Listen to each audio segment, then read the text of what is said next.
know what is what. Yeah, they're dead. They're all messed up. This is Cult of the Living Dead. All right, guys. Well, welcome back to another episode of Cult of the Living Dead. We continue our David Lynch journey again this week. We are covering 1984's Dune. Dune. Lisan il-Gaib. Wadib. Wadib. As always, I'm your host, The Dale, followed by my co-host, Mr. Cea. Hello. Juan is still on sabbatical. He is busy creating trade talks between Uruguay and the distant planet of Arrakis. Currently talking to the Muad'Dib himself. Trying to get that spice. Spice is life. Spice is life. So Dune, this might be too bold to say, but this might be David Lynch's most divisive film. It's his only IP mainline movie that he ever did. Yeah, and then after that, he was like, no more IPs. Never again. Never did IP again. Yeah. Did another biopic, but it's a little different. Yeah. This is Dune. Dune is one of the pinnacles of science fiction literature ever. Yeah. It's like a cornerstone of science fiction. Mm-hmm. Most famously done by Denis Villeneuve, starring Timothée Chalamet. During the last one came out? Well, one's coming out this year, Messiah. Yeah. Those movies are very good. This is a very different take. Very, very, very different take.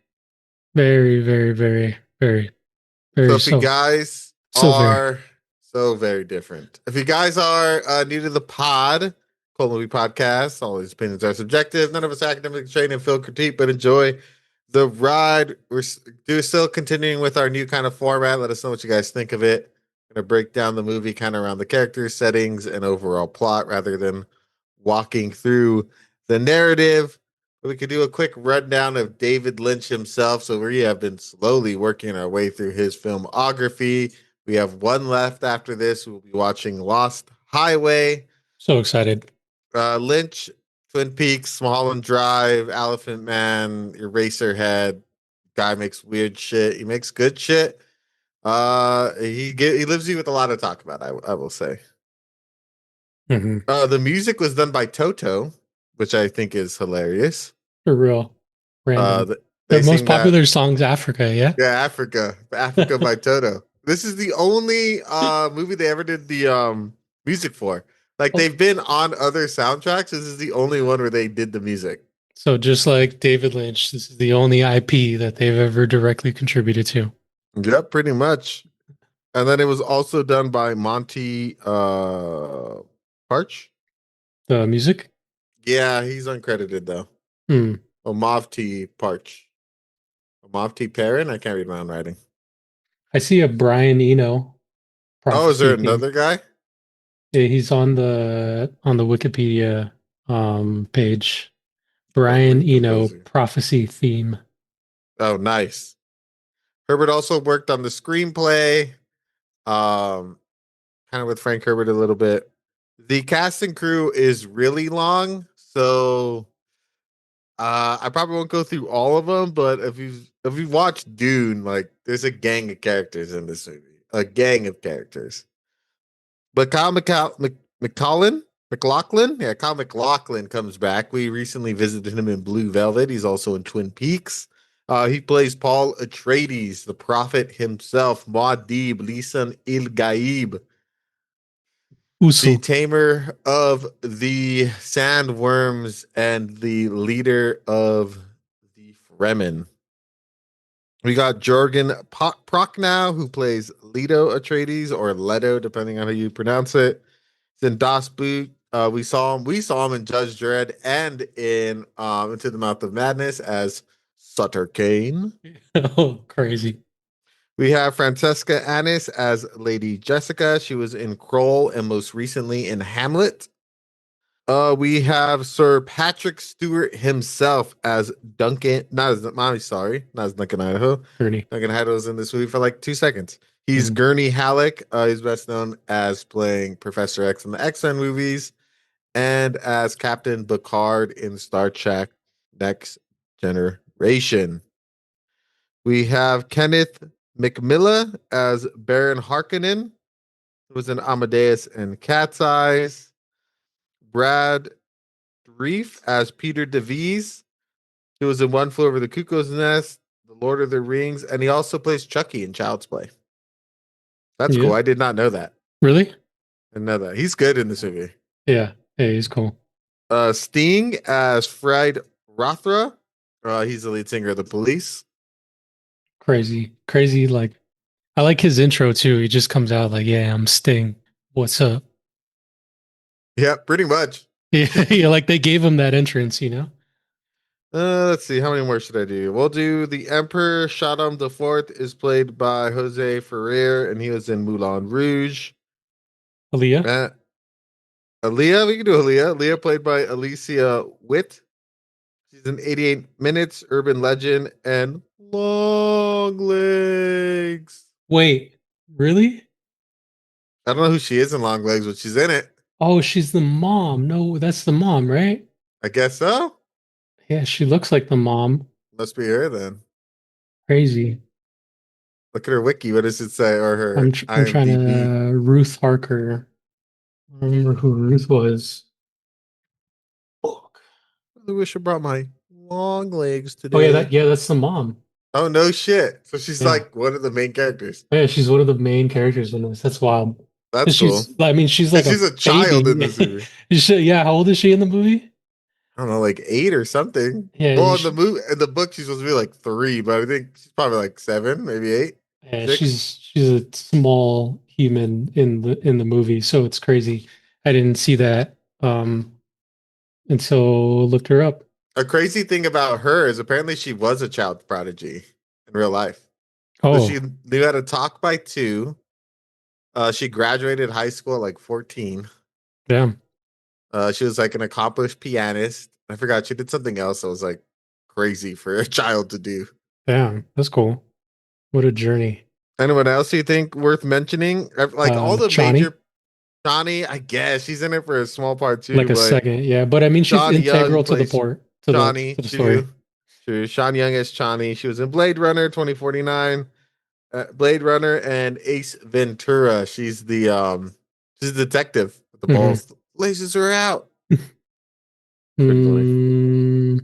Dr. Keys, even though he's not in it for long either, but That's why I wrote down all the main characters and dude, and like some of them Yeah. get like literally like 3 scenes. yeah, Like Stilgar is like Yes. a main component. Is like basically the leading person in like he's like a main character for a majority of the book, and Yeah. Stilgar's in it for like maybe like 10 minutes on screen time. yeah.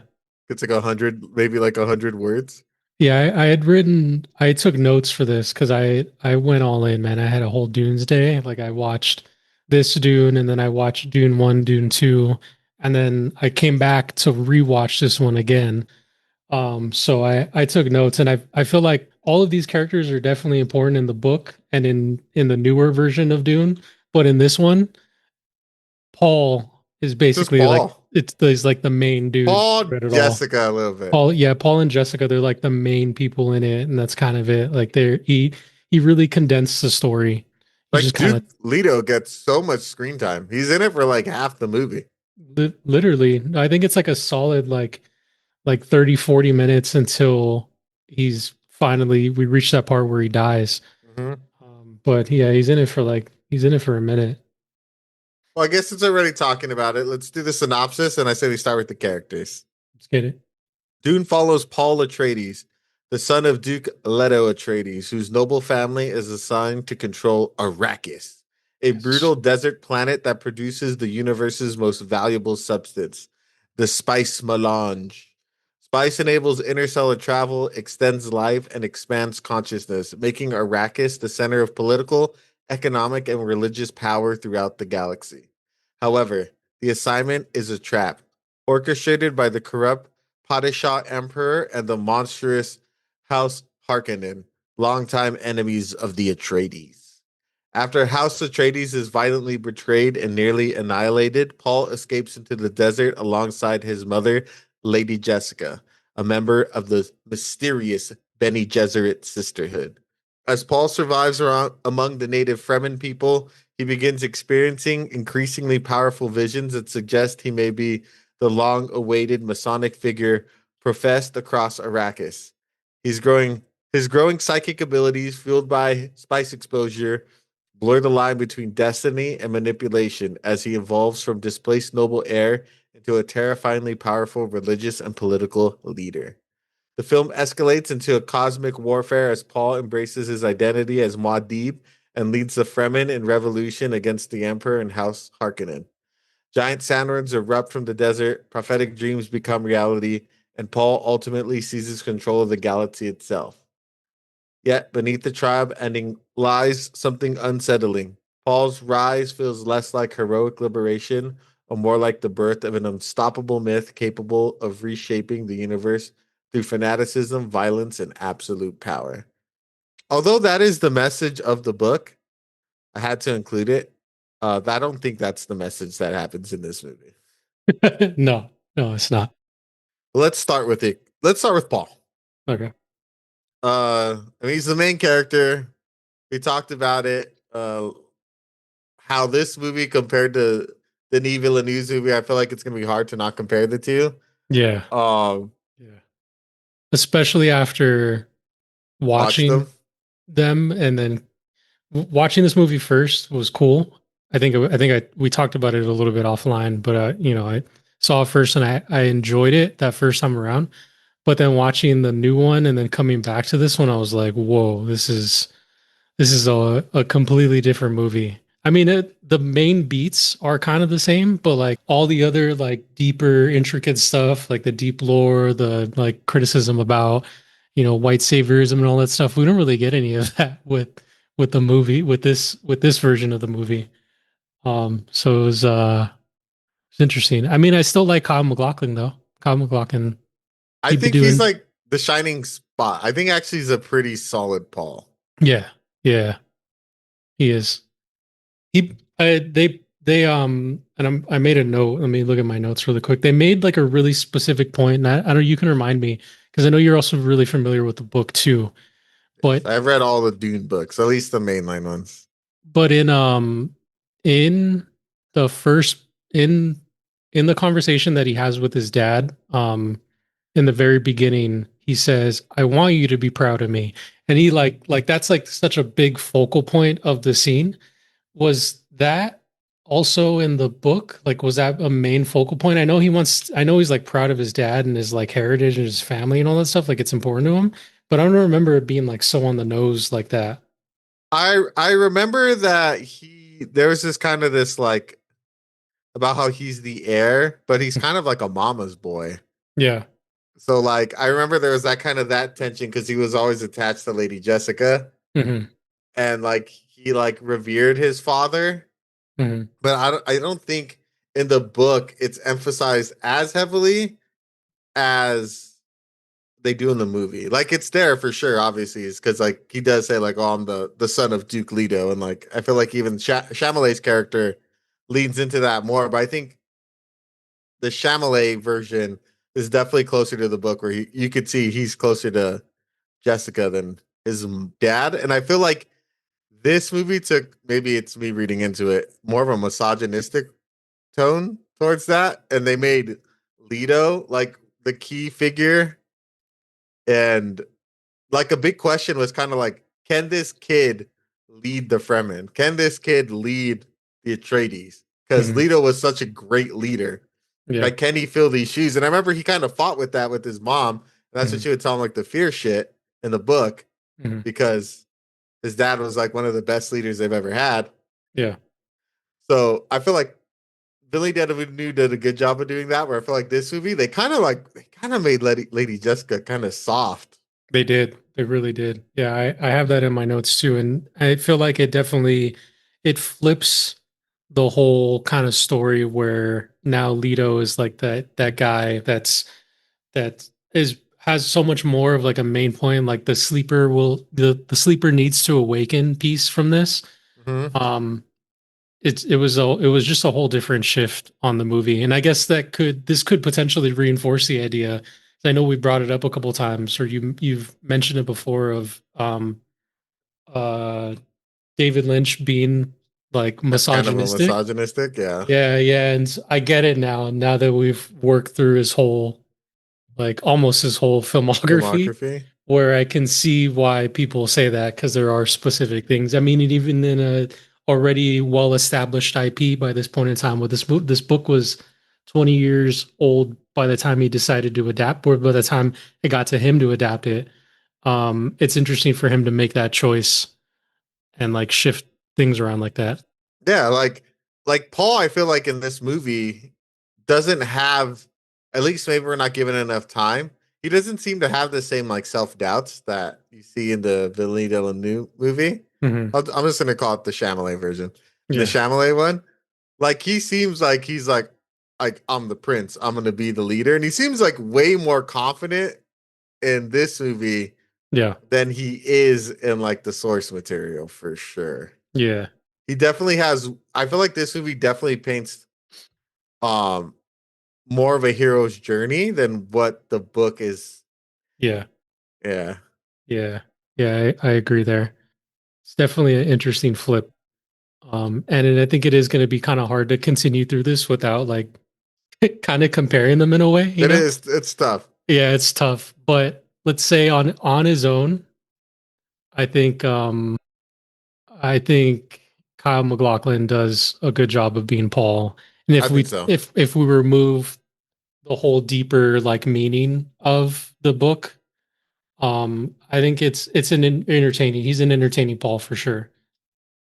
Yeah, I agree. I think he did a good job. Yeah. I think for what he was working with, and I think as like a Dune fan, like the story changed his character a lot. That wasn't really like his doing, but I think he was convincing as a hero. Yeah.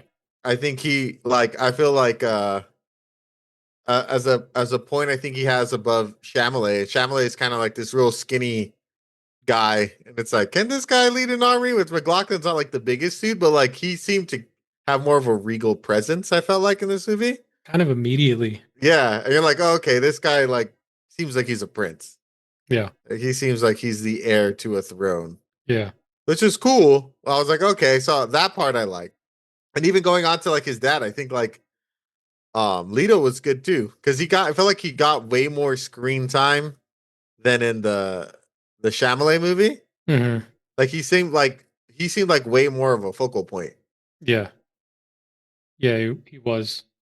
I don't think he was as good as Oscar I Isaac, but Yeah, I was gonna say that. I don't think he did. I don't think he did a good job, but I still he had more screen time in this than before. Yeah, they made him more of like a main focal character. They cut the women out from this. they cut And him out so much. one thing that they did that he did do was include Aaliyah, which was cool because That we don't was get that in the cool. Chalamet version. I wish Billy didn't included Aaliyah, but that's like one of the really weird parts of Dune, which is Yeah, kind of hard to adapt to a wider audience. I feel like because it is kind of like what the fuck. This little yeah, baby was born like with prescience and is like was born like with like the knowledge of like a thousand years. Like yeah, can come out speaking all these languages and shit. yeah. I in the Villeneuve in the Chalamet version, that's kind of briefly mentioned, but it's so fast and it's like a one line kind of thing. After Jessica takes the what's it called, the poison to become a The Reverend Mother, water of life. the water after she takes the water of life, Paul asks, "How is she doing?" And then Jessica says she's awake. And like that's it. Like that's all that we get. But I feel and then I mean she does communicate with her like later on. But I feel like That's right. She does. that's as weird as like we kind of get in the sense that like that's that's Villeneuve telling us like she's aware and she's like present of her presence in that moment. But the book just goes so much deeper, and I really like that Lynch. Lynch decided to include that part in it because it's funny, but it's also like crazy and weird and like Yeah, it was cool to see her in the final act of the movie just doing Aaliyah shit. That's what like I think was kind of the hindrance of the movie too. Like Aaliyah was cool, and Aaliyah is a signifier also as a plot device to show you like how long they've been fighting the Harkonnens because she's born, and then she's like walking, she's like talking. Maybe she's 5. Hmm. By the time they actually make their move to destroy or I forget what the city's called. Arakeen? Yeah, Eric Keen. Yeah. And like that's cool. Where I feel like in the Villeneuve movie, you don't really have a crazy sense of time. Like everything escalates really fast. Like maybe it's been a few months, maybe a year. Hmm. But like in the book, it's like no, they've been fighting this war for years, Yeah. slowly but surely, like chipping away at the Harkonnens. Yeah. So like I thought that was cool. It's just the movie was way too short to get that across. Yeah. Yeah. Everything was definitely condensed and sped up. And I think we get a lot of the internal struggles like kind of out loud and kind of immediately. Like Yeah, Lynch included uh inner monologue. Like a you hear lot. you hear characters talking to themselves just so we don't have to assume where they're coming from. Whereas in the Chalamet version, you kind of have to figure it out like on your own based off of context clues and all that nice shit that we get now. Especially in the first one. Like the first one, I feel like was a lot of um environmental Mhm. Clues. context clues Yeah. as opposed to like him just saying it out loud, Yeah. which I did appreciate because I do think it helped add depth to the movie. But I can see why people consider this movie to be pretty boring. I can see why you would think it's boring because it's basically just exposition after Oh exposition yeah. after exposition. Literally exposition the whole time. It's funny. Like I liked how they did in the beginning. They did the Lord of the Rings thing where they had Princess Erlin kind of like narrate, Mhm. like kind of like this is what's happening in the world of this is why this is happening, and it's like Mhm. okay, cool. We know the Harkonnens and the Atreides hate each other, and then we get to see them meeting with the Emperor, and like they're gonna fucking betray the Atreides. Like all right, cool. And then she intersperses a dialogue to like, oh, then they started attacking the spice. Like all right, that's a cool for like filler stuff, but it could only do so much. And it Yeah. was so much exposition. Yeah. But there's so much story, There's like so much story. hella story in the movie. And you're right, it was kind of short for it. It's a 2 hour like 2 hours. 15-minute ride. Like it's quick. This definitely needed to be longer, and I think Villeneuve did a good job of splitting it into two. Um, No, and it's only then 2 hours and like 1 minute. oh really? Yeah, they had them cut it down to 2 hours. Yeah, There's extended editions out there, but not yeah, like official ones, yeah, fan made ones. yeah.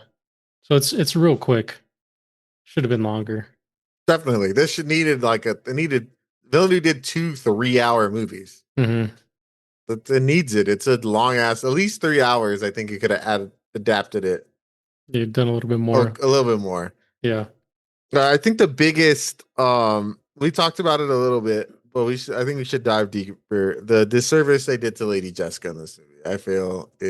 is she's one of the coolest characters I think in the Villeneuve movie and in the book. Hmm. And they butchered my sweet princess in this one. They My did. queen Yeah. butchered her. Horrible. They took away all her agency. She's so strong and like yeah, they took everything away from her in this version. Um, and she's just a completely different person. They added it where they needed it, like when they meet the Fremen and she like Oh yeah. kicks Stilgar's ass like immediately. He's like, you know the weirding way. And she's Yeah, like, it's like, yeah, okay, that's cool. But then, like, literally 2 scenes before that, when they're in the ornithopter, she's like, oh my God. She's like freaking out. I'm like, what the fuck? Jessica was like, she's a fucking Benny Gesserit. She would have her shit on lock. yeah. Especially after in the scene when Paul has his hand in the box, she's saying the litany. She could have been, and she does say that in the Villeneuve version too. She says she like repeats the litany. There's no point in time that a Benny Gesserit would ever be like not chill. Yeah. So yeah, just Like, another butcher to the plot, they to the like, story. they made her, whenever Paul was around, I felt like she was kind of damsel in distressy or very much like he's the protector. Hmm. Even though in the book and in the movie, except for the second movie, I think the role switches a little bit, but like Jessica's feared and respected. Yeah. And if not at least respected, she's definitely feared by everybody. By everyone, literally, Like because she's a Bene Gesserit. like if you guys haven't read the books and you haven't seen the movie, the Bene Gesserit are like these super women. They have this thing called the voice where they can make you do things against your will. They know this crazy like martial arts that's like even the best army in the world is like one-on-one combat. You're not going to beat a Bene Gesserit unless you're like really fucking good at fighting. Mm-hmm. They can manipulate their blood. They can heal wounds by manipulating their like metabolism. They're like superheroes. They're crazy in this fucking universe. Mm-hmm. And their sisterhood, it's all matriarchal. It's all women. Yeah. And they control. They're like the shadow government of the universe because they control. They have one in all the major houses, and they're like the mistresses of all the lords, and they're the like mothers of all the children of people in power. Like They've been breeding generations of people to create someone like Paul. But they've had like so much power over these years, and to just kind of butcher them in like a movie is just kind of wild. It is crazy. Like I feel like that's the biggest component of this movie that was stripped down. That was like kind of vital. Yeah. Because like even when Lady Jessica joins the Fremen, like Stilgar kind of is like, oh, you're gonna become one of our like wise women. Mm-hmm. No, she's like becomes like a pseudo leader, like almost immediately. Yeah. She's very significant, and they turned into a damsel in distress. Is David Lynch a misogynist? Look, I'm not going to talk ill on the dead. I don't know if he is or if he isn't. You look at the evidence and the way he portrays women in his films, you can make that. Maybe my boy Roger Ebert might have been onto something. I don't know. Yeah. But there's one main female character in this movie. Yeah. She gets knocked out, and the other female character, Chani, is just like the love interest of Paul. That's it. No like plot either. Nothing. Chani's important to Paul Super important. throughout his whole journey, through everything, and also we only get like 3 or 4 scenes with her. And I think half of them they're sleeping together. Yeah. Yeah. And I think in the last scene that we see her, and she uses Paul's name when she's using the weapon that he created. Oh yeah. And that's kind of it. That's the last time we see Chani. Was his name's a word of power or something? Yeah, his name is yeah, it's like a dangerous word. Terrible. So I kind of agree. Kind of agree with your boy. I think he might be. Might be. Yeah. He might be. Yeah. I mean, there's so much evidence, people show you who they are. You can't read. I don't know if he's read Dune, but you can't read Dune and be like, I don't think this Lady Jessica is like too vital. Yeah. I think to we the can plot. think we can get rid of her. We could just give her a few lines, make her freak out. It'll be That'd fine. be kind of sick. Yeah. They could have a big, strong man carry out of a crashed copter. Yeah. Like the whole point of the movie when they crash is that like she gets fucked up, and Paul's kind of like, okay, I have to do this without my super powerful mom. I can do this. Mm-hmm. Like, because she was like the one leading their escape because she's all bomb. Mm-hmm. Like they get out because of her. Yeah. And Dr. Yui, but Dr. Yue. that's one thing I thought was kind of cool about this movie, which kind of proves that I think it needed more time, is like the Dr. Yui Harkonnen plot is like, I think the most interesting part of this movie. Mm-hmm.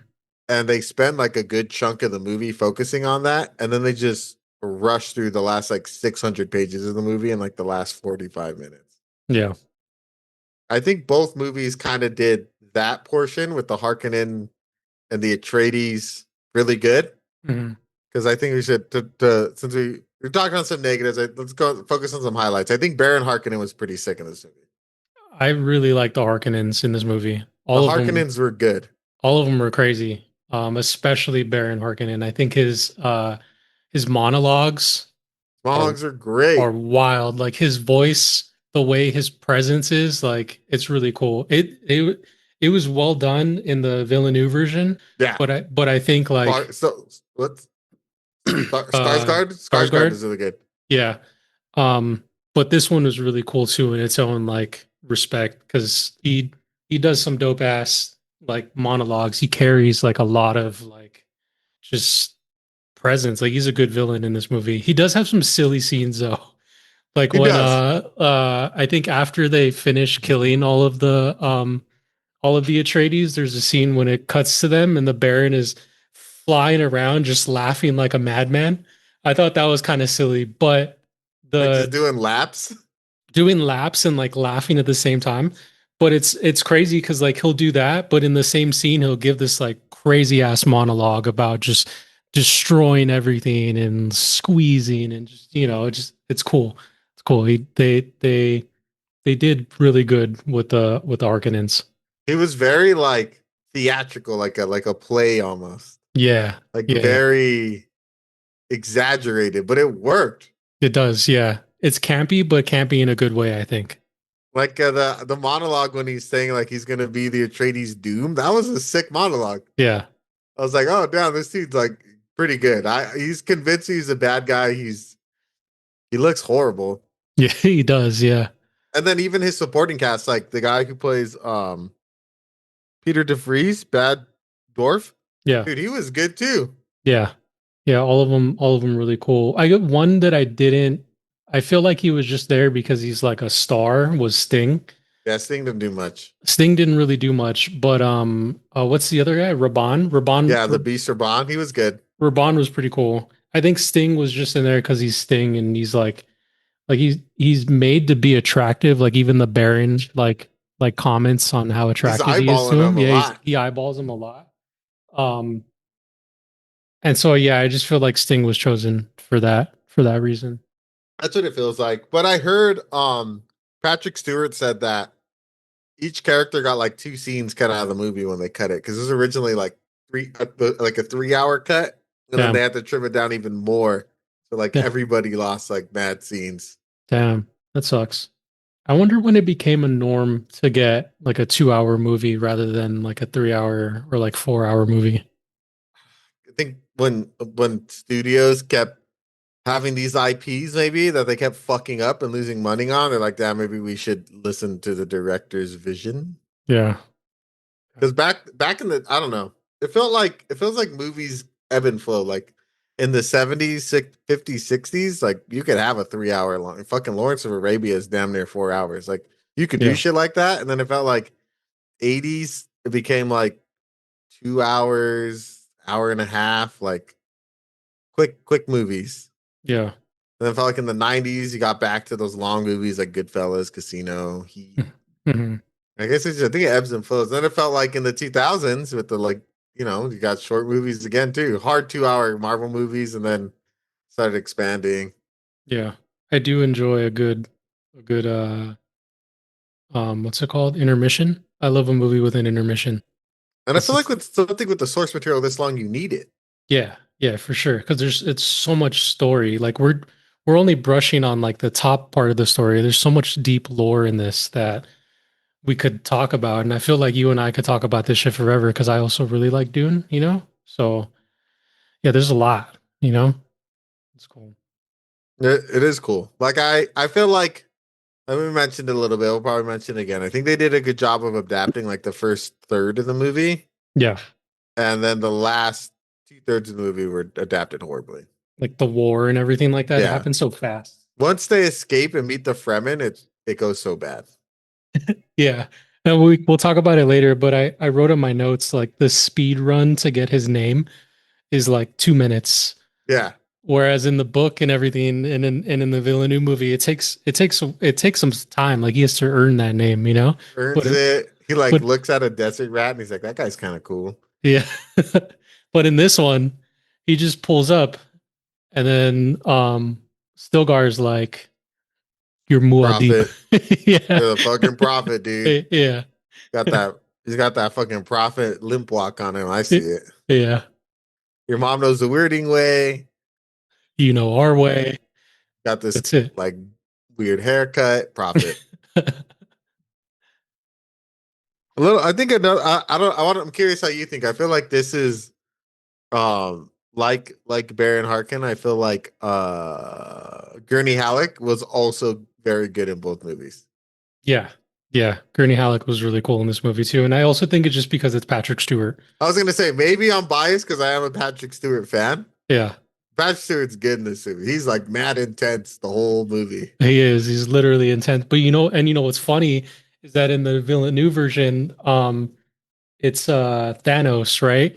Yeah, Josh Brolin. With Josh Brolin, who's also very intense in that role too. Yeah, So I thought it was funny that they just bring in the most fucking intense people ever to be Gurney Halleck, because Gurney Halleck is an intense he's character. super intense. Yeah, yeah.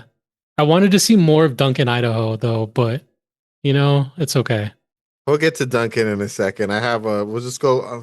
Let's talk Yeah, about Gurney, and go then through. I have a list of like misses character wise. Okay. I think Patrick Stewart's intensity was good. I think he all the scenes he was in, he kind of commanded the room. Hmm.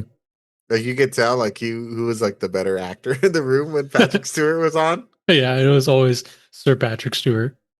He was great, and I think I like how I think he stood truest to Frank Herbert's character because he is that hard ass, Hmm. and he feels very like military, Hmm. right? Yeah, Like, military, but also he has like a soft spot for mhm. Paul, and you can feel that as he's Yeah. acting through everything. So that was cool. Whereas, like you said, some misses. Duncan Idaho, who's supposed to be like Paul's best friend, Yeah, gets like 2 scenes. two. Yeah, He gets headshot. We see him being like, "Oh, I'm gonna go meet with the Fremen," which is like mad important in the movie. hmm. Gets wrecked. Given in the Villeneuve movie, he doesn't actually get a crazy amount of screen time either. But in that version, dude, he goes out like a boss. Yeah, You remember that scene? yeah. He Oh like man, fucking in the hallways. It's like in the fighting mad hallway, dudes. he gets killed. He wakes up from his death to still stop them to give Paul enough time to escape. Oh man, like watching that over again was so cool.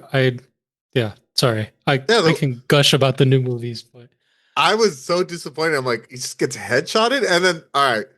I don't want to get into my. I'll get into my inconsistencies with the film later, but yeah, we'll get into it. Remind me to come back to what's wrong with his death. But yeah, he goes out so fast. Like yeah, in the movie and in the book, he takes out like 4 or 5 Sardaukar, which are like genetically enhanced like super soldiers. yeah, yeah. And it's He's like a monster. Duncan's it's like one Sardaukar is supposed to be as strong as like 5 men. Yeah, And Duncan's out here just like taking out Sardaukar. Like he's so strong, even the Fremen respect him. And one Fremen is as good as like 5 to 10 Sardaukar. yeah. And Duncan's as strong as a Fremen because they respect him as a warrior. So they did him dirty. They did. They really He's did. just he like it feels like he like rolls up. He's like this way, up, shot, dead. Like Yeah, what the fuck? he does. He leads the charge to go find Paul and everyone, and then he just immediately dies, and that was it. And he And then gets headshotted too, and they it's like, what? headshotted. And then they Okay. move next scene. He's Yeah. dead. Yeah. That was that Duncan guy we showed you like an hour ago. Yeah. Yeah. He was a miss. We talked about Sting a little bit. Sting was a miss. Fred Rothra was like, I think this movie does a better, I don't know, I don't want to say a better job because the whole second movie's second plot is about Fred and how he's like Harkonnen's what's it? He's the Paul of the Harkonnens. He's like his ace. Yeah. He's his trump card. Yeah. Being like, yeah, he's the guy who's gonna secure this shit for me. Yeah. And they kind of do that in this one. Like it's kind of emphasized. I do like that they do some cool things though. I like the duel at the end. Yeah. The duel was very close to how it is in the book. Hmm. I feel like I haven't seen the movie in a while, but doesn't Fried get dominated pretty quickly by Muad'Dib in the Villeneuve movie? No, it's a good little battle that they have. It's like back and forth. He talks hella shit though, like throughout the whole thing. Yeah, Um, that does happen in the book.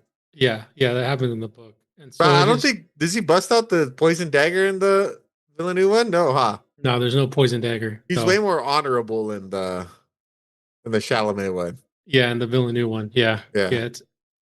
I guess they go deeper into Fade's story in the Villeneuve one. Like we get that whole Yeah. scene of him The fighting Colosseum. the Colosseum scene, which is cool. That was cool. But we don't get the same like poison dagger storyline in it. It's interesting because in in this one, he busted it out. Mhm. It like he pushed the button and it clips out. It's like aha, secret dagger. Yeah. In the book, he has the poison dagger, but he's ashamed by it because he's like, "Oh, my fucking uncle gave me a poison dagger with a dick." Yeah. And then Harkonnen's like, "Ha ha ha! You thought I wouldn't give him a poison dagger? I'm trying to make sure we win this." Yeah. And then in Villeneuve, he's like, "Nah, he's way more honorable of a fighter, even though Yeah. he's kind of a piece of shit." It's interesting adaptations all around. Yeah. But he was for sure missed. Sting has like no lines. Literally, I think he doesn't. Oh, he says like I think one line There's like to. 50 words or something crazy like that. Yeah, there's not like a lot that he really says. He just has a presence about He's him. a Sting. He's Sting, yeah, he just does Sting shit, just standing places shirtless, you know. And then we talked about Chani and then Stilgar, another miss. Johnny Stilgar, Thufir. We don't really get a lot of Thufir Hawa either. Did you recognize him? Um, He's in another Lynch film. let me look at him right now. I feel like we get more Thufir than we do fucking Stilgar, which is crazy. We do, yeah. Yeah. The human computer. We don't see him do any human computer things though. We do a little bit when I think who's he trying to contact? He's trying to contact someone. I forget who he was. And he you know how each character in this world has like their own like litany that they kind of like recite in their own Yeah. way. He says his I forget what he's doing. He's communicating with someone. He's doing some type of like communication calculation or whatever. And that's kind of it. We don't get like a ton of lore from him. You know what we do get because it isn't who's the Harkonnen version of Thufir? That's um Peter DeVries. that's Peter, yeah, that's Peter DeVries. Peter DeVries says his litany, but it's different than Thufir Hawats. Maybe it's just because they're from different like clans or different, families. But yeah, Well, they do point out how Peter DeVries is like evil, yeah, which is yeah, rare for human computers. yeah, yeah. There's so much more that we could talk about. This just the fact that there's like human computers. We got to talk about the Yeah, fucking Dune's so good. The first read the first book, guys. yeah, If you haven't been curious, or if you're not a big reader, because it can go kind of deep and kind of like I don't want to say like kind of reads like a textbook sometimes. You can listen on audiobook, but it's a good book. yeah, Especially as the story progressive and it's like turns out like Paul's the bad guy the whole time. It's kind of bad guy in the sense is like he's not evil, but like just because but he's a hero, someone's hero is someone else's terrorist, pretty much. yeah, yeah. Do you recognize Freddie Jones? Oh yeah, my bad. Sorry, we started talking and I just Nothing didn't. for human computers. Yeah. Oh shit, Freddie Jones. Okay. Um, he was also in the Elephant Man too. Yeah, he's the guy who's like handling the circus. He's like Yeah, that's crazy. and then Emperor Shaddam. He got way too much screen time. Yeah, yeah, he did.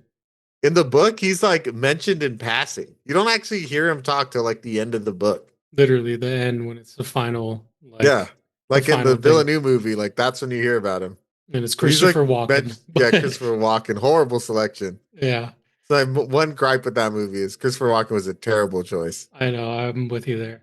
Especially after like reading the book, watching the movie, watching the Lynch version of the movie, and then coming back, and it's like, oh, why did you put Christopher Walken there? It just sounds like Christopher Walken. Yeah, I just hear Christopher Walken. I don't hear the Emperor Shaddam.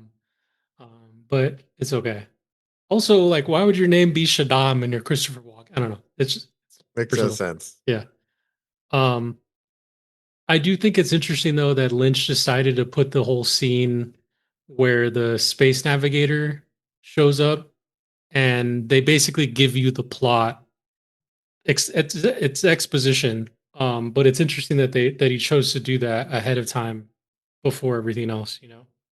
I appreciated that in the sense that like Vinny Villeneuve, like he kind of made the statement like I'm gonna adapt the movie and like he tried to be as, I feel like, as close to the book as possible. He does take some liberties and he does do some changes. Because like you have like inklings that this happened throughout the book, and it's talked about, and even Leto's like, oh, the fucking we're being set up, like this is a trap. Yeah. But you don't get like full on confirmation until like later. Yeah. But I think because they did this as like a one off movie, like giving that exposition and showing like, oh yeah, they're being set up, Hmm. kind of sets up like clear bad guys versus good guys, and that scene was really cool. It was the Space Navigator was a really dope thing to witness. The Space Navigator was sick as fuck. Because I'm wondering how Villeneuve's going to do it in this next movie. Because in the second book, they play a Way bigger role, yeah. There's so much more. They open up. We get more lore from all Get the other the- houses. And we get the face dancers. That'll be Benny cool. Tylaxu, that's going to be dope. Batman is as a face dancer. I'm interested. Oh, that's right. It is. It is a Pattinson. One thing that I think is Pattinson. cool, as in a reverse influence. So, I believe David Lynch based his description of the my bad. Frank Herbert based his description of the Space Navigators on the David Lynch's rendition of them. I'm pretty sure. That's cool. But I heard that like that's the thing Frank Herbert liked the most. Yeah. Because when you read about them in the book, that's exactly what I pictured. Yeah. It's like a fucking like a Giant fetus looking ass worm motherfucker. fish. Yeah. Like a floating fish worm thing. I feel that's a perfect segue to things I did like about the movie. Set design, character design, all great. Solid. Solid movie. I mean, we're talking about 80s style, like Sci-fi. 80s style sci-fi. Like this fits that perfect 80s style sci-fi. It's so good. The navigator looked awesome. The tank looked crazy. Yeah. Everybody, his like people that like control him looked fucking insane. They look Yeah. like fucking Cenobites. Yeah. Yeah. Everyone, I mean, in addition to them like expanding outwards, everyone's costumes are really cool. All those sets were really dope too. Like everything just felt big. Like they put a lot into doing all of that. I think that's the one thing I appreciated too, like the Denis Villeneuve movie. Like each house had its own like style. Hmm. Like everybody looked so different. Like House Harkonnen were like leather daddied out. Yeah. The Atreides just like a regular military dudes. Hmm. The fucking space navigators look insane. Yeah. They look like a gang, like a biker gang. Yeah, they look like a straight up biker gang. Yeah. I like how they had the like guy, the translator guy. Yeah. That's cool because that's in the book. Yeah. Because they don't know how to speak anymore because they've like been in so much melange that they're all fucking weird looking. Yeah. I thought that was pretty cool. Yeah. What'd you think of the still suits? Still suits were dope. I think I'm thinking of something different. No, the still suits were cool. Kind of felt similar to how they were adapted in the Chalamet version too. They look cool. They look like dope, almost like a stealth suit. I guess that's Almost, yeah. most thing like similar thing I compare it to. But that's just my gamer brain. But they look really cool. They're They supposed don't- to be talking to Gamer Games. They're supposed to add Dune Ascension to Game Pass in September when they release like a full on story mode for it. I'm definitely gonna check that shit out. Nice. That's the open world one, right? Where everyone can go in and build their own stuff. Yeah, it's like an MMO, but the guy Nice. was like, actually, it's not really an MMO. It's more of a survival game. Yeah. They're like, okay, and he's like, yeah, we're just gonna make a single player version. Yeah. Interesting. Okay. And then like there's little things that I thought Lynch did well. Like he showed the like shields and like having to do the slow knives Mm-hmm. when was it Gurney and Paul are sparring. Yeah. It's like, oh, that's sick lore. That's like very important. And then he proceeds. No, I'm not gonna get into it yet. But like that was cool lore. Like that was it looked sick. it Yeah. made sense. It like explained it within the novel. It was never used ever again. Hmm. I don't think it was it? Mm, no, there's no more use of shields after that. Even in the war, yeah, no one's using shields. No one has anything. Yeah, you only get it once. What'd you think of the sandworms? Sandworms they were cool. They were definitely different I think than they look dated in my opinion. they look dated. They look like you remember the worm from uh Beetlejuice? Beetlejuice? Just like that. That's what I thought too. Yeah. Yeah. Yeah. They were No, cool. I mean, I get it. Like it was the 80s, so yeah, you what can do do you like crazy CGI. yeah, what are you gonna do, you know? But could have been a little better. But also, I don't know, I feel like the movie was like campy enough for it to work with what was being already been presented, you know? Yeah, for sure. It wasn't like a big shock. I wasn't like, oh, this is ruining the movie for me. And it looked good when he rode the worm. That I was like, oh, okay, Mm. Yeah. Yeah, I that's a agree. pinnacle scene. I was like, all right, it looked good for it Yeah. being the '80s. It looked cool, Yeah. Yeah, I agree. but the practical effects are sick. I even liked when they did the was it the something seeker drone or whatever The Hunter Seeker? hunter seeker. Like that looked cool. Yeah. Yeah, that was Like dope. shit like that was like, oh, that was tight. They did a good job of like little things like that were adapted really well, Yeah. and then other parts were adapted so horribly. Yeah. Like famously in Dune, nobody uses guns. Yeah. Everything is hand to hand combat because everybody wears shields, and if a laser gun shoots a shield, it'll blow up like a fucking nuke. Yeah. So nobody uses them. They're way too dangerous. And the entire time they fight in this movie, everyone's using guns. Yep. And it's a special gun that David Lynch created for this. Yeah, the weirding gun, the words of power. Mm-hmm. You know why he did it? Mm.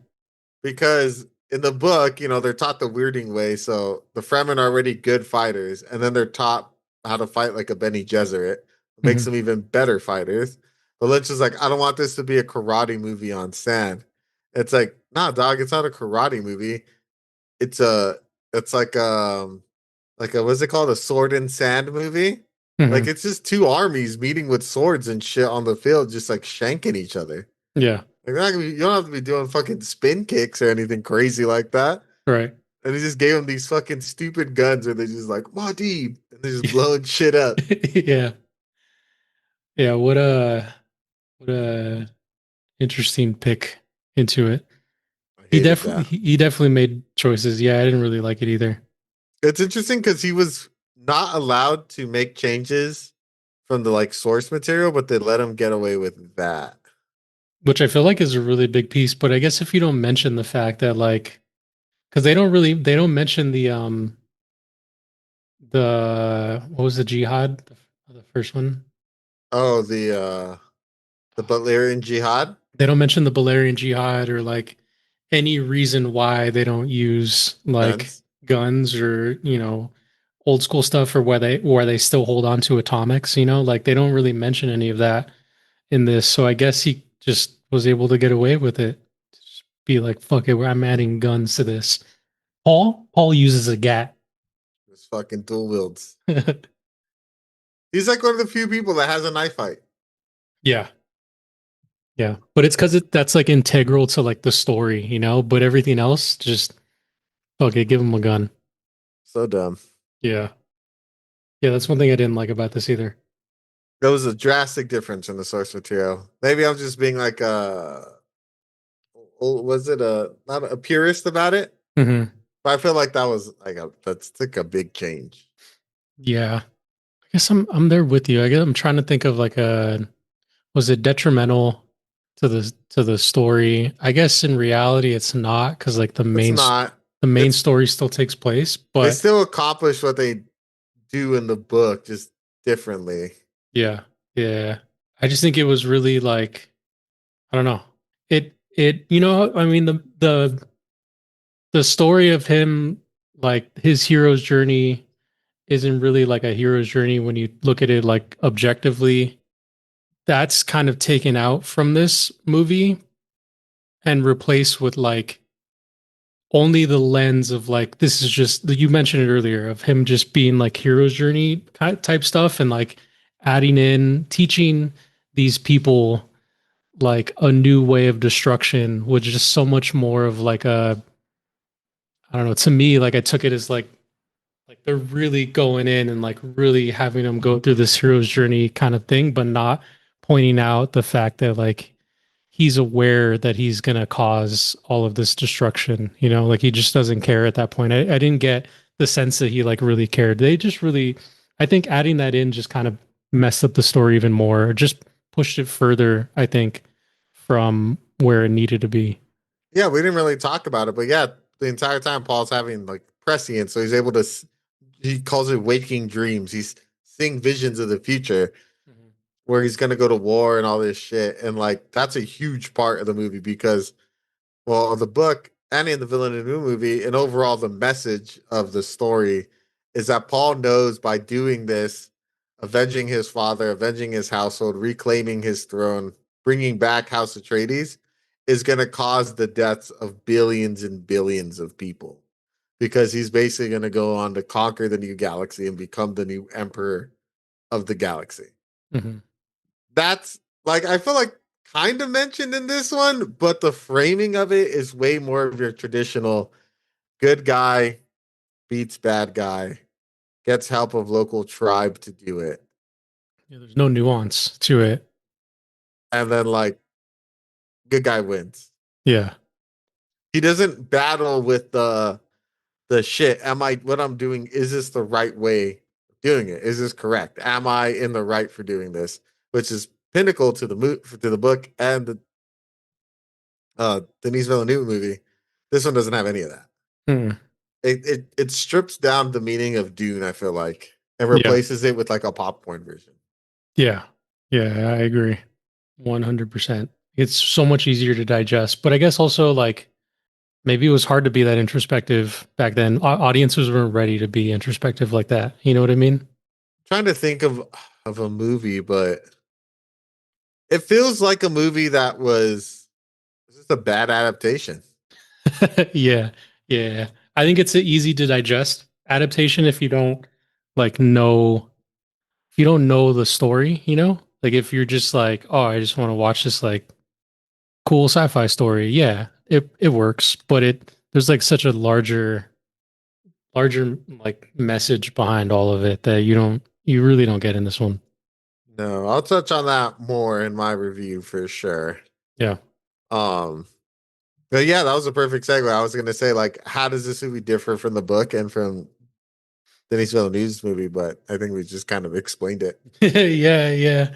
Yeah, and I feel like it's been so hard to like not compare movies, but I think when you're doing something like this it's an IP and it's like a well-known IP. It's hard not to. It's hard not to, and it's also hard not to like even just compare to the book. Like you're changing a lot from it. And I get that sometimes you do that. Sometimes it works. Like that's cool, but I think we've gotten to a point now where there are really cool stories that are coming out that are like a nice addendum to the story that doesn't necessarily like pull or stray too far.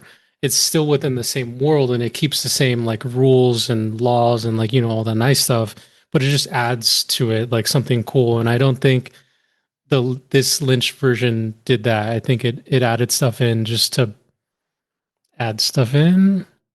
Yeah, this is how I agree with David Lynch when he's like, I sold out. Yeah. But I mean, this was his one and only IP, so I get And it. he hated it so much, he never went back to do another one. Hmm.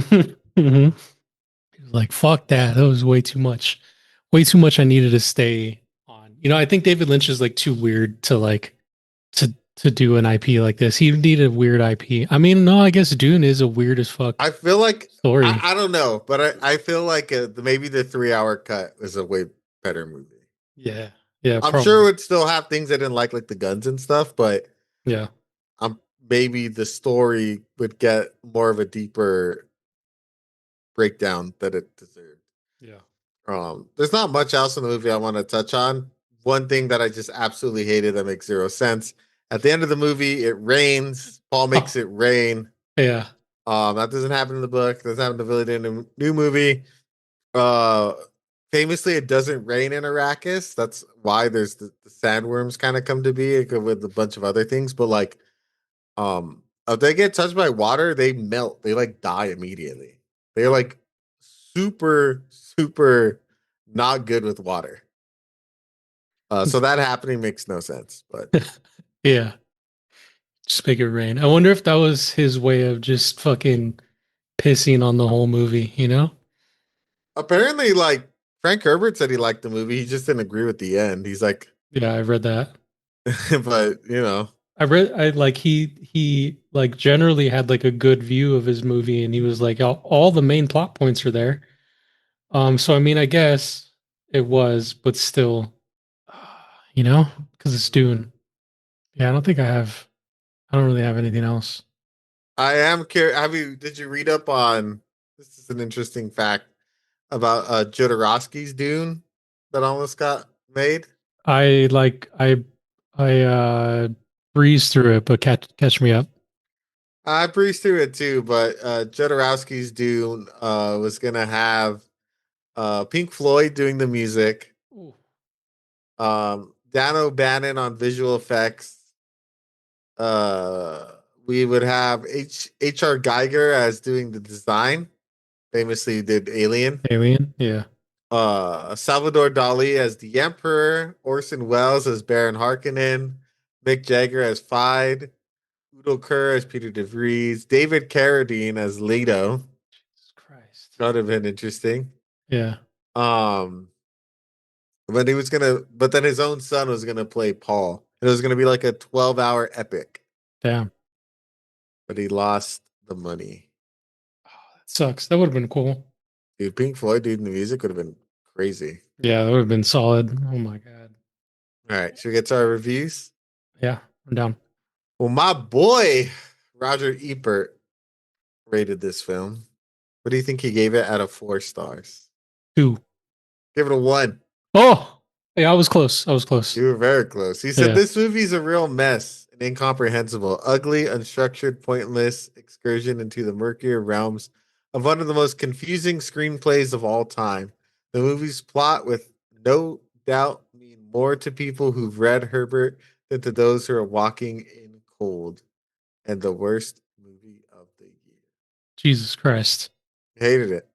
Hated it. You know, maybe he was also a Dune fan.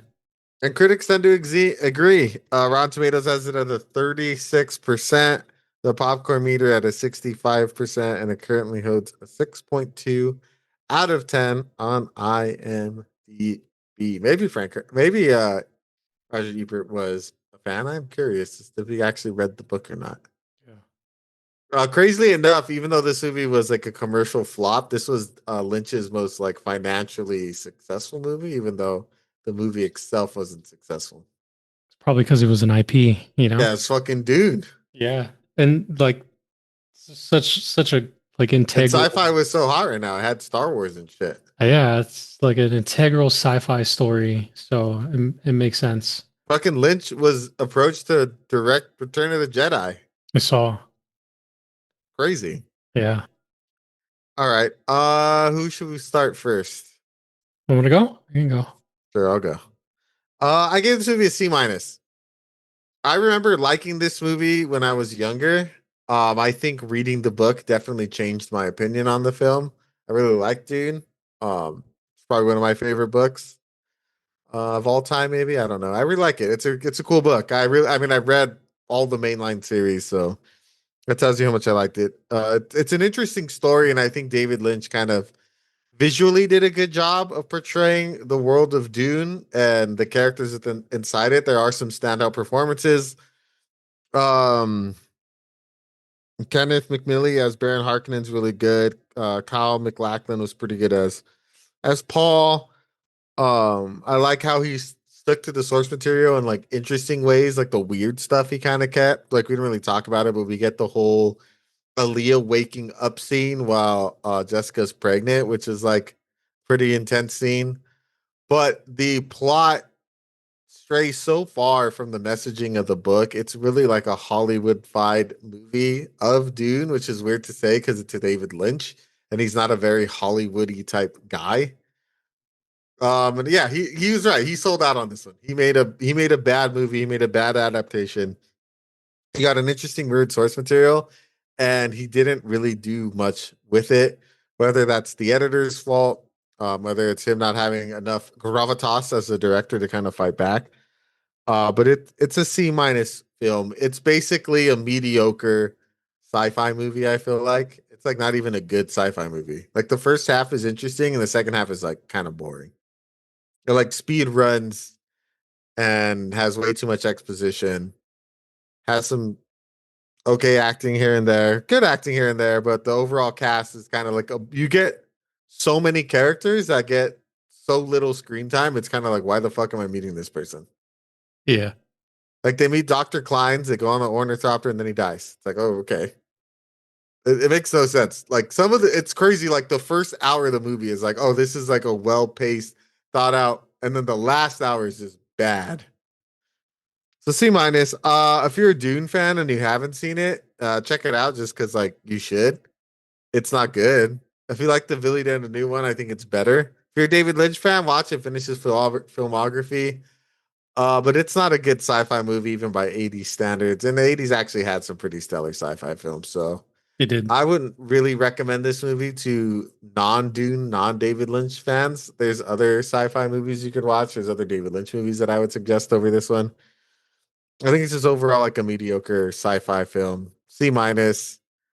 I mean, it did some good things, but for the most part, it kind of missed the mark on what Dune is. And uh they did Jessica dirty in this movie. So yeah. Oh yeah. Hell yeah. Oh yeah. We have the same grade, which is rare. I feel like we don't ever really we'll grade like high together, but it's rare that we catch like a same low grade. I'm there with you, man. C minus. I had a lot of hopes for this movie because the story is weird on its own. There's a lot of like intricacies in it. There's so much lore. Like he could have taken this in such a really dope direction. But the core like plot of the story just it felt really weak, and like it felt like I wanted so much more from it. I agree though, like his eye for setting up the design and like the shots and everything like that. Like it's cool. He definitely creates like a dope like sci-fi world that we can get into. It's, it feels real, feels like you can like grab it. There's a lot that's going on. Each house has their own like life that's happening too. Like that was really cool. He does do a little bit of like the Lynch visuals, like when you mentioned his waking dreams or like Aaliyah's awakening too. Like he gets real visual, and you can see the tidbits of the Lynchism kind of like developing at that time.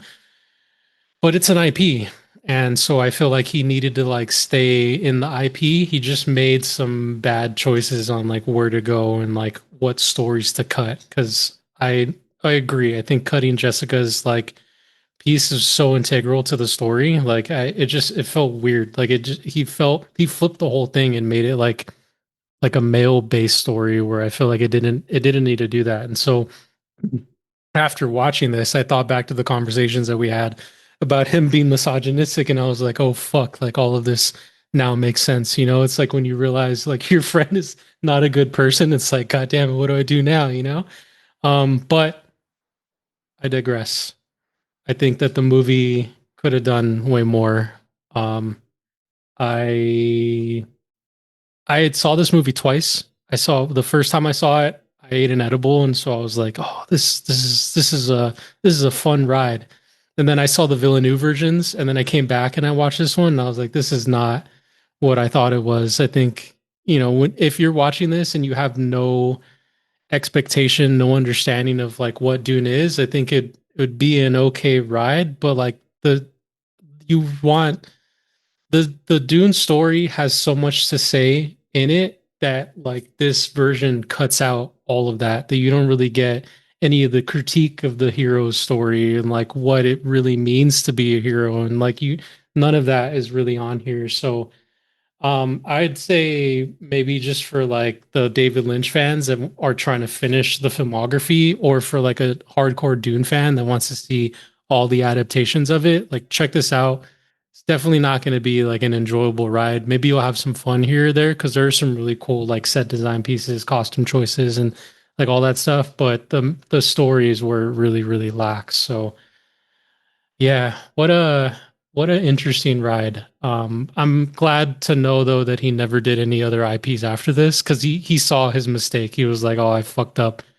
So at least he learned. You know, sometimes you got to fuck around and find out, and this is his fucking around time. So C minus from me, right there with you. Could have said it better myself. That's so interesting because I remember we had dinner and you had just seen it and you're like, Yeah, oh yeah, it was cool. And I was like, oh really? Because I yeah, had just seen it and that was not the impression that I got of the movie. yeah, And it's so funny. And you're like, I took an edible and watched it. I was like, this is sick. Because the first time I saw this movie, I was also very faded. yeah, And I was like, oh, this movie's cool. And then I read Dune. Then I saw the Denis Villeneuve movie, which I think is a far better adaptation. yeah, And I was like, oh yeah, this movie sucks. yeah, yeah. This movie's a bad dude. I know. I was, Like the first half is actually I think is a solid dude. The yeah. second half is horrible. I think, well, almost a solid Dune. I think cutting out Jessica's piece and like making it more about Leto was, it was a choice. I think it made sense like in the story. So yeah, it was kind of cool. But the ending, man, like they just rushed through all the rest of it. And it was, I mean, it's cool. I think because I had an edible and I was just like, I was more enjoying it. It wasn't more like an analytical watch, Mhm. which I do normally for the movies that we watch. It was just, I just wanted to enjoy it, you know? And I think it's good in that sense. But when you think about it and like you really analyze the movie and what it should be, like it falls so short.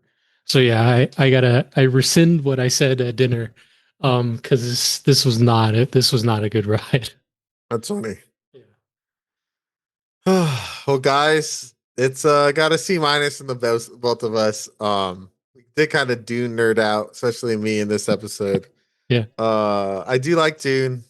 Read the book, watch the Denis Villeneuve movie. It's two movies. They are long. They're well worth it. And then watch this one if you want, or watch this one first. And maybe you're one of the rare people who are like, actually, I think Lynch did it better. And there are those out there who believe that. I disagree. But next week we will be back with our final Lynch movie. We will be watching Lost Highway, the supposed film that covers the Black Dahlia. I'm gonna laugh so hard if it has absolutely nothing to do with the Black Dahlia, but I don't remember where I heard that from at this point. It might have been like an Instagram post of like David Lynch, Black Dahlia tie-in, like, you know, something like that.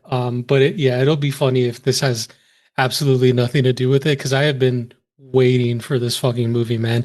Your edging movie is what is it? Ed Wood. mhm. This is my edge that I've been waiting for since we put it on the fucking list like years ago at this point. So I'm curious because I heard Lost Highway is the film that he really kicks up the weirdness. nice. Because I think after this one's Blue Velvet, right? Let me After look. Dune was Blue Velvet. Let me check out his filmography. After Blue yeah, Velvet gets kind of weird, but it's still like an A to B story. I heard Lost Highways where he starts to like get off the rails a little bit. oh boy, and it's right like it's 1, 2, 3, 4, 5, 6, 7. It's his seventh movie in 1997. After that, he did The Straight Story, Mulholland, and Inland Empire. So I'm excited. We'll see. I'm excited. I love a good weird movie. Bring me back to the weird Lynch, you know? We haven't had one. We'll be ending on one.